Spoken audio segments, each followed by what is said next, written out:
زه نه یم د دې وجې نه دی ډېر خلک دغه کړل بلکې زمونږ د عربي تکلم شته ژبه نو دی وی چې یاره ته به هلته کې راشې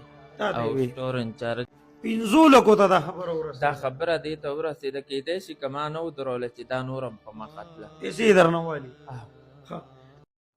قدرمنو دوستانو ټولو نړمبی خو زمونږ دا نوی چینل در سره ضرور سبسکرایب کې داس چل شوی دی چې ارشد خان باندې دغه کاري الزام لګولی و چې ما نه 15 لک روپیو پورې پیسې والی دي ماته ویلي و چې زه تعالی د سعودي عرب ویزه کوم او دلته یو کپیل ته د یو کس ضرورت دی چې هغه د عربی ژبه ورزي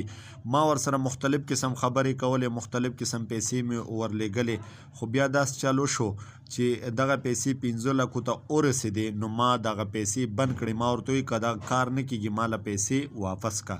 بیا چې کله دغه ویډیو وایرل شوه خالد جان ورنه انټرویو کړې وه نو ارشد خان سعودي عرب نه ورپسې راغلو دی خالد جان خو هم راوغوښتو د مردان د صوابۍ چې کوم پولیس دی هغه یې هم منځ کې انوال کړو